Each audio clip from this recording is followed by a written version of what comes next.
चलिए जानते हैं देश दुनिया से रिलेटेड हर काम की बहुत ही महत्वपूर्ण 60 बड़ी खबरों को। लेकिन दोस्तों, वीडियो को आगे बढ़ने से पहले अगर आप लोगों ने हमारे चैनल को अब तक सब्सक्राइब नहीं किया तो सब्सक्राइब कर लीजिए।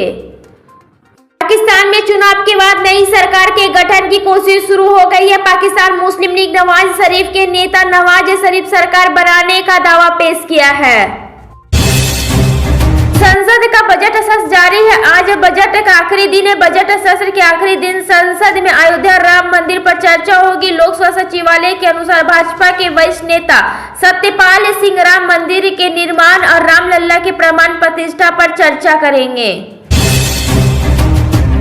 मध्य प्रदेश में बीजेपी कांग्रेस को बड़ा झटका दे सकती है। सूत्रों के अनुसार सीनियर कांग्रेस नेता कमलनाथ की बीजेपी से नजदीकियां बढ़ रही है और ज्वाइनिंग का भी फार्मूला तय करने का मंथन चल रहा है। पाकिस्तान चुनाव को लेकर वोटों की गिनती चल रही है। काउंटिंग में काफी देरी भी देखने को मिल रही है और इसी बीच पूर्व प्रधानमंत्री और पाकिस्तान तहरीक-ए-इंसाफ के संस्थापक इमरान खान की जीत का दावा कर दिया है। कांग्रेस संसदीय दल के प्रमुख सोनिया गांधी ने पूर्व प्रधानमंत्री पीवी नरसिम्हा राव को भारत रत्न दिए जाने की घोषणा का शुक्रवार को स्वागत किया। पूर्व कांग्रेस अध्यक्ष सोनिया गांधी के बारे में कहा जाता है कि उनके पूर्व पीएम नरसिम्हा राव के साथ संबंध बहुत अच्छे नहीं थे।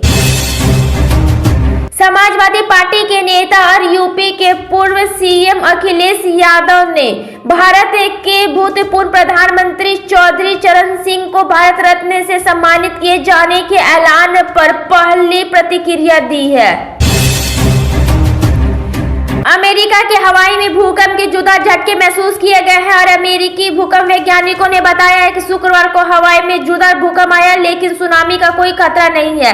अमेरिकी भूवैज्ञानिक सर्वेक्षण ने कहा है कि 5.7 तीव्रता का भूकंप हवाई के मुख्य द्वीप पर पहला के पास आया, जिसका केंद्र पृथ्वी की सतह से लगभग 37 किलोमीटर 23 मील नीचे था।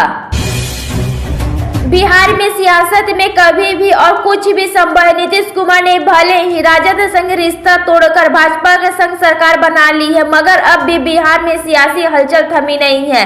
बिहार में जिस तरह से सियासी उठापटक देखने को मिल रहा है, उससे फिर से कुछ बड़ा खेला होने की अटकलें लगाई जा रही है। प्रधानमंत्री नरेंद्र मोदी के साथ हाल ही में आंध्र प्रदेश के मुख्यमंत्री वायएस जगन मोहन रेड्डी की मुलाकात हुई। भाजपा इस राज्य में अभी तक गठबंधन के लिए साथी नहीं ढूंढ पाई है। आज मोदी सरकार के दूसरे कार्यकाल में संसद का आखिरी सत्र है, लिहाजा आज संसद में ऐतिहासिक चर्चा होने वाली है। सरकार आज संसद में राम मंदिर प्रमाण प्रतिष्ठा पर धन्यवाद प्रस्ताव लेकर आने वाले हैं। हल्द्वानी में हुई हिंसा के बाद स्थिति तनावपूर्ण बनी हुई है। मुख्यमंत्री पुष्कर सिंह धामी ने पूरे राज्य में हाई अलर्ट जारी कर दिया है। पूरे शहर में कर्फ्यू लगा दिया गया है। अब तक हिंसा में 6 लोगों की मौत हो चुकी है। प्रदेश में आज लाडली बहना योजना की 19वीं किस्त महिलाओं के खाते में डाली जाएगी। प्रदेश का मुख्यमंत्री बनने के बाद डॉक्टर मोहन यादव आज दूसरी बार लाडली बहनों के खाते में राशि डालने जा रहे हैं। राजस्थान में एक बार फिर से सर्दी से कपकपाहट छुटा दिया। बिना बारिश के ही जयपुर समेत विभिन्न इलाकों में सुबह चली सर्दी हवाओं से लोगों को ठिठुरा कर रख दिया। सर्दी का फिर से यह आलम हो गया है कि सीकर के फतेहपुर में तापमापी पारे ने गोता लगा दिया है। देश की राजधानी दिल्ली में मौसम का मिजाज तेजी से बदल रहा है। अधिकतम तापमान में तेजी से बढ़ोतरी ने लोगों को गर्मी के दशक देने के संकेत दे दिए हैं। फिल्म अभिनेत्री और समाजवादी पार्टी की राज्यसभा सदस्य जया बच्चन ने बात बात पर गुस्सा होने की अपनी आदत के बारे में सफाई देते हुए कहा है कि जो बात गलत होती है उसे वह सहन नहीं पाती है और बोल ही देती है। देश में सर्दी का मौसम अब जाने की राह पर है। हालांकि सुबह असम शीतलहर हल्की ठुठुराहट का एहसास करा रही है, वहीं दिन में अच्छी धूप खिलाने से सूरज की तपन का एहसास भी होने लगा है। केंद्रीय वित्त मंत्री निर्मला सीतारमण ने कहा है कि यूपीए सरकार के दौरान राष्ट्रीय सुरक्षा से भारी समझौता किया गया था। भारत की अर्थव्यवस्था और लोगों के जीवन पर इसका असर पर लाए गए श्वेत पत्र पर लोकसभा में वित्त मंत्री निर्मला सीतारमण ने कहा कि यूपीए सरकार ने रक्षा क्षेत्र को नजरअंदाज किया और भ्रष्टाचार किया गया। कांग्रेस के पूर्व अध्यक्ष राहुल गांधी की अगुवाई में निकाली जा रही भारत जोड़ो यात्रा को लेकर बड़ी खबर सामने आई है। जो यात्रा 20 मार्च को पूरी होनी थी, अब वह 10 दिन पहले ही पूरी हो सकती है। भारत के पूर्व प्रधानमंत्री चौधरी चरण सिंह और पीवी नरसिम्हा राव सहित हरित क्रांति के जनक एमएस स्वामीनाथन को भारत रत्न दिए जाने का ऐलान किया गया है। दिल्ली पुलिस अलग अलग देशों से दिल्ली आए 62,000 लापता विदेशी नागरिकों की तलाश कर रही है। इन विदेशी नागरिकों को भारत में वीजा समाप्त हो चुकी है, लेकिन इनकी सरकार के पास कोई जानकारी नहीं है। विदेश मंत्री एस जयशंकर ने शुक्रवार को ही संप्रभुता की रक्षा, समुद्री कानूनों की अवहेलना के मामले से निपटने और लंबे समय से चली आ रही सीधियों के उल्लंघन जैसी चुनौतियों का सामना करने के लिए हिंद महासागर क्षेत्र के देशों के बीच जुड़ाव बढ़ाने का आह्वान किया। लोकसभा चुनाव नजदीक है और देश में राजनीतिक हलचल बढ़ चुकी है। नेताओं की जनसभाएं और रैलियां भी शुरू हो जाएगी। इससे पहले प्रधानमंत्री नरेंद्र मोदी ने शुक्रवार को एक कार्यक्रम में हिस्सा लेते हुए कहा कि अब समय आ गया है कि देश को एक नई राह पर ले जाया जाए।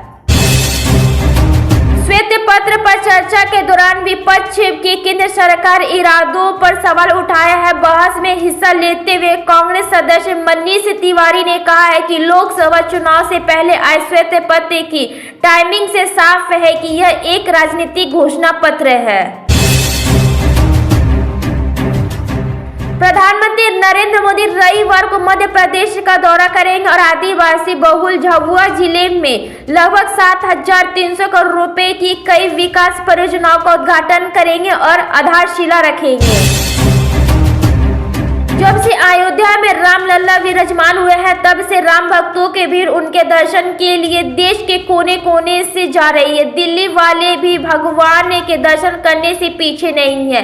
बीजेपी भी इनमें लोगों का साथ दे रहे हैं और अपने अपने क्षेत्रों से संसद विधायक लोगों को स्पेशल ट्रेन या बसों के जरिए अयोध्या भेज रहे हैं। मोदी सरकार ने भारत रत्न देने के लिए शुक्रवार को इन 3 नामों की घोषणा किए हैं, जिसमें पूर्व प्रधानमंत्री चरण सिंह, पीवी नरसिम्हा राव के अलावा डॉक्टर स्वामीनाथन शामिल है। चौधरी चरण सिंह को भारत रत्न देने से सम्मानित किए जाने की घोषणा पर भारतीय किसान यूनियन के राष्ट्रीय प्रवक्ता राकेश टिकैत ने प्रतिक्रिया दी।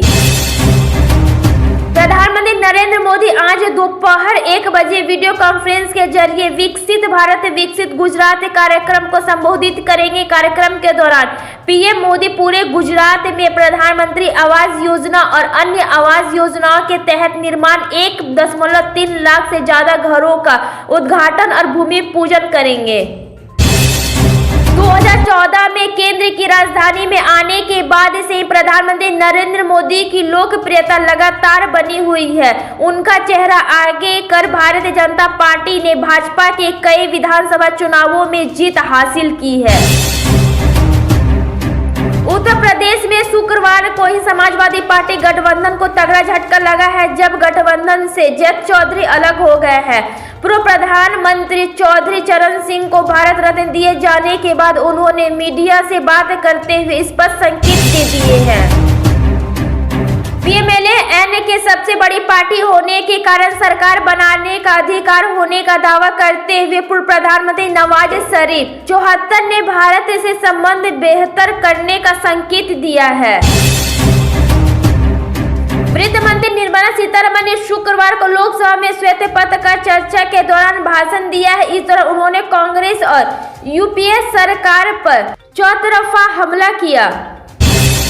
प्रधानमंत्री किसान सम्मान निधि योजना का लाभ लेने वाले किसानों के लिए बड़ी खबर है। अब तक इन योजनाओं की 15 किस्तें आ चुकी है। इन योजनाओं के जरिए सरकार किसानों को हर साल 6,000 रुपए की आर्थिक रकम मुहैया कराती है। प्रधानमंत्री नरेंद्र मोदी ने शुक्रवार को कहा कि वह तीसरे कार्यकाल के लिए पहले से ही पूरे रूपरेखा तैयार करना शुरू कर चुके हैं और 15 लाख से अधिक लोगों से सुझाव लिए हैं। पाकिस्तान की राजनीति का रुख अभी तक पूरी तरीके से साफ नहीं हो पाया है, जिसके कारण पाकिस्तान में इन दिनों जबरदस्त गर्माहट है क्योंकि शनिवार सुबह जारी अंतिम कुछ चुनावी परिणामों में कोई स्पष्ट बहुमत नहीं मिला। लेकिन जेल में बंद पूर्व प्रधानमंत्री इमरान खान के वफादार स्वतंत्र उम्मीदवारों ने अच्छा प्रदर्शन किया।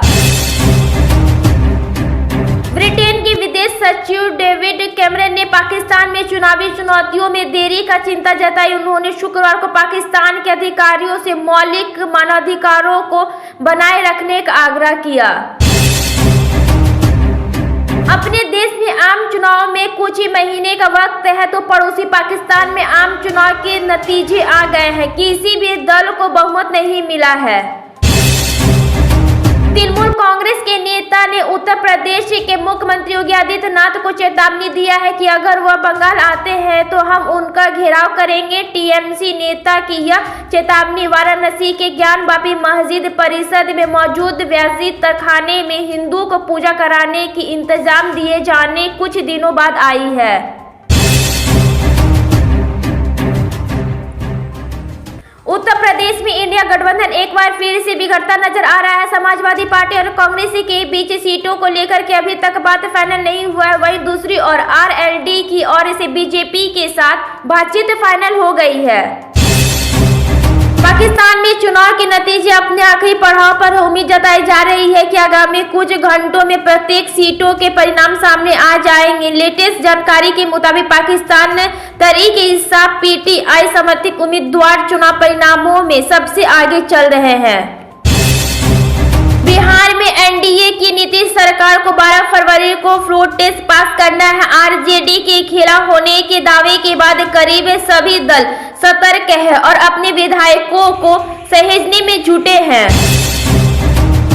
केंद्रीय स्वास्थ्य मंत्री मनसुख मांडविया ने शुक्रवार को कहा है कि प्रधानमंत्री नरेंद्र मोदी ने सभी कैबिनेट मंत्रियों को निर्देश दिया था कि कोविड महामारी के दौरान आरोप प्रत्यारोप में शामिल न होने, जबकि विपक्षी दल वैक्सीन उत्पादन पर राजनीति में लिप्त थे।